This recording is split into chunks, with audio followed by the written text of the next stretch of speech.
একটা ওমরই যথেষ্ট। আমাদের সেন্ট্রাল লিডারশিপ নাই তো, আমাদেরকে এদিকে লাথি মারলে আমরা ওইদিকে যাই, ওদিক থেকে গুতা মারলে আমরা এদিকে যাই। আমাদের রিপ্রেজেন্টেটিভ, আমাদের প্রতিনিধিত্ব করার মতো কোনো কেন্দ্রীয় লিডারশিপ নেতৃবৃন্দ গোটা বিশ্বে নাই, ঠিক কিনা? ওই রকম একটা ওমরের দরকার, আমাদের বেশি চাই না। জোরে বলেন ঠিক কিনা? দাও খোদা দাও আমায় আবার ওমর দারাজ দিল, দাও খোদা দাও আমায় আবার ওমর দারাজ দিল, দাও আলীর মতো বীর সেনানী, আলীর মতো বীর সেনানী জাগাতে নিখিল,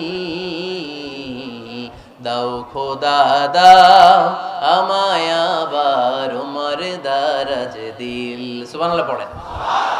একটা ওমর লাগবে, চিল্লায় বলেন কয়টা? ওই ওমরের অপেক্ষায় বাংলাদেশ সহ গোটা মুসলিম উম্মাহ, ঠিক কিনা? একটা ওমরই যথেষ্ট। আমাদের সেন্ট্রাল লিডারশিপ নাই তো, আমাদেরকে এদিকে লাথি মারলে আমরা ওইদিকে যাই, ওদিক থেকে গুতা মারলে আমরা এদিকে যাই। আমাদের রিপ্রেজেন্টেটিভ, আমাদের প্রতিনিধিত্ব করার মতো কোনো কেন্দ্রীয় লিডারশিপ নেতৃবৃন্দ গোটা বিশ্বে নাই, ঠিক কিনা? আমরা সেই ওমরে ফারুকের অপেক্ষায়, আমরা সেই ইমাম আল মাহদির অপেক্ষায়। এই ওমরে ফারুক আমাদের মডেল, ঠিক কিনা? থার্ড ইন পজিশন এই পুরা উম্মতের মধ্যে ওনার পজিশন নাম্বার 3। 1 নাম্বার পজিশন বিশ্বনবীর, কার?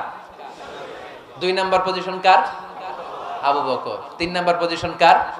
ওমরে ফারুকের। বিশ্বনবী বলতেন লা নবিয়্যা বা'দি, লা নবিয়্যা বা'দি, আমার পরে কোনো নবী নাই, ওয়ালা রাসূলা, আমার পরে কোনো রাসূলও নাই।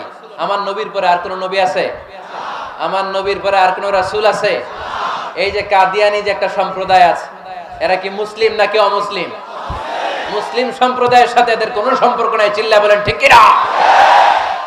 এরা যদি মুসলমান হতে চায়, আমার নবী দ্য লাস্ট মেসেঞ্জার বিশ্বনবীকে খাতামুন নবী হিসেবে সংবাদ সম্মেলন করে গোটা বিশ্বকে জানাই দিতে হবে, তারপরে তাদেরকে আমরা মুসলিম হিসেবে স্বীকৃতি দিব, চিল্লা বলেন ঠিক কিনা? তা না হলে তারা কোন ধর্মের এটাকে জানাই দিতে হবে।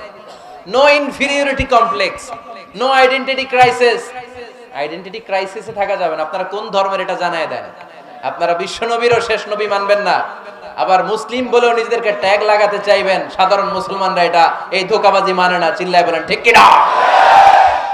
আমার নবীর পরে কোনো নবী নাই, আমার রাসূলের পরে কোনো রাসূল নাই, ঠিক কিনা? আল্লাহর হাবিব বলতেন লাউ কানা বা'দি নাবিয়্যুন লাকানা উমর, তবে আমার পরে যদি নবী হওয়ার যোগ্যতা কারো থাকে, আমার ওমরের ওই যোগ্যতা আছে। সুবহানাল্লাহ পড়েন। প্রভু তুমি বলেছ রাসূল দেবে না, বলনি দেবে না ওমর, বলনি দেবে না হামজা তারি, খালিদ বিজয় সমর। প্রভু তুমি বলেছ রাসূল দেবে না, বলনি দেবে না ওমর, বলনি দেবে না হামজা তারি, খালিদ বিজয় সমর। প্রভু তুমি বলেছ রাসূল দেবে না। সুবহানাল্লাহ পড়েন। এজন্য আমরা একটা ওমর চাই। কয়টা? বেশি লাগবে? নেতার মতো নেতা কয়টা লাগে? জোরে বলেন কয়টা? এনাফ। রাদিয়াল্লাহু তাআলা আনহু বিশ্বনবীর শ্বশুর ছিলেন। এটা আজকে নতুন শুনছেন, কে কে হাত তোলেন? দেখছেন হুজুর? সঠিক বলছি না আমি? অনেকে আমরা জানি না। মাশাআল্লাহ, জানতে লজ্জা নাই, শিখতে লজ্জা নাই। লজ্জা হচ্ছে অজ্ঞতায় আর মূর্খতায়, ঠিক কি না? আমরা শিখতে রাজি আছি। যে কথা বলে আমরা তার ছাত্র। আমার আগে হুজুর কথা বলতেছিলেন, আমরা ছিলাম ছাত্র। এখন আমি কথা বলতেছি, এখন আমরা সবাই হয়ে গেছি ছাত্র, ঠিক কি না? যিনি বলেন তিনি শিক্ষক, বাকিরা আমরা ছাত্র, ঠিক কি না? 4 খলিফার 2 খলিফা, ইসলামের 4 খলিফার 2 খলিফা বিশ্বনবীর মেয়ের জামাই, আর বাকি 2 খলিফা বিশ্বনবীর শ্বশুর। সুবহানাল্লাহ পড়েন।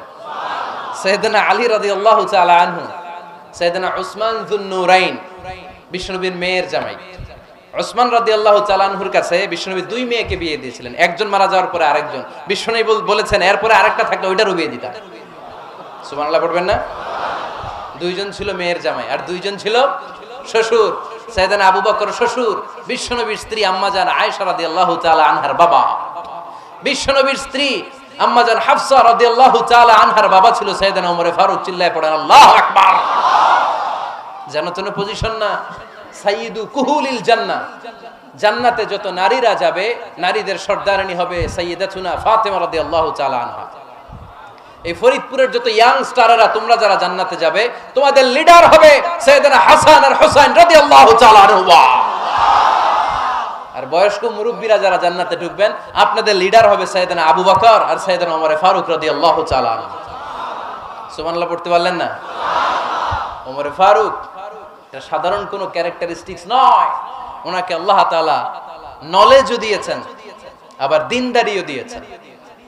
আমার দিনী ভাইয়েরা খেয়াল রাখবেন, কোন আলেমের মধ্যে বা কোন নেতার মধ্যে যদি এই দুইটার সমন্বয় আপনি পান, যে তার জ্ঞানও আছে আবার দিনদারিও আছে, he belongs the knowledge and he belongs the তাকওয়া, সে গোটা বিশ্বকে জয় করে ফেলবে।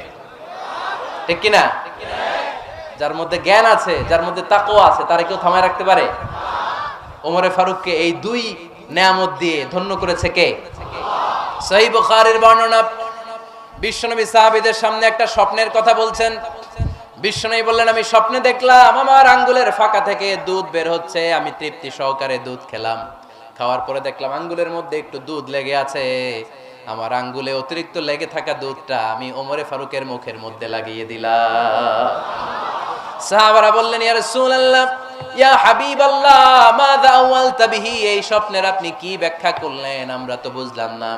বিশ্বনবী বললেন, আওয়ালতু বিহি আল ইলম, আমি এই দুধ দিয়ে জ্ঞানের ব্যাখ্যা করেছি, কারণ ওমরকে আল্লাহ যেই জ্ঞান দিয়েছে গোটা বিশ্বের কাউকে এত জ্ঞান দেয় না। এজন্য স্বপ্নে যদি কেউ দেখেন যে আপনি দুধ খাচ্ছেন, তার মানে আল্লাহ তাআলা আপনার জ্ঞান বাড়ায় দিবে।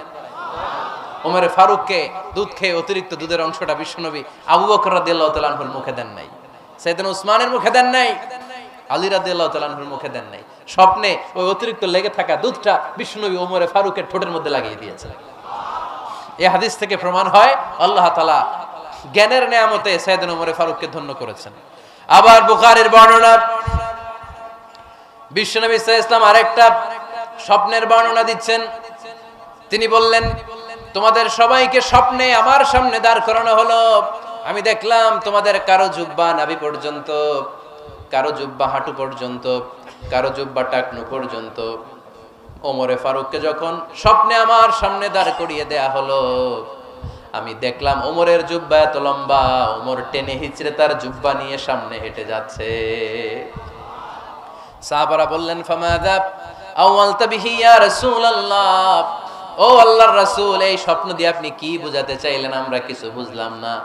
বিশ্বনবী বললেন, আউয়ালতু বিহি আদ-দীন, আমি এই হাদিসের দ্বারা দ্বীনের ব্যাখ্যা করলাম, যার জামা যত লম্বা তার দ্বীনদারি তত বেশি। সুবহানাল্লাহ, আস্তে পড়েন। স্বপ্নে দেখলেন কোন সাহাবীর জুব্বা নাভি, কোন সাহাবীর হাঁটু, কারোটা টাকনু, কিন্তু ওমর ফারুকের জুব্বা এত লম্বা, ইয়াজুরু সাওবাহু, তিনি তার জুব্বা টেনে হিচড়ে যাচ্ছেন। বিশ্বনবী বললেন, এটা দ্বারা আমি দ্বীন, আমি তাকওয়া, দ্বীনদারি, তাকওয়া এটার ব্যাখ্যা করেছি। তার মানে ওমর ফারুকের তাকওয়ার সামনে সব তাকওয়া পানি হয়ে যাবে। কোন সুবহানাল্লাহ।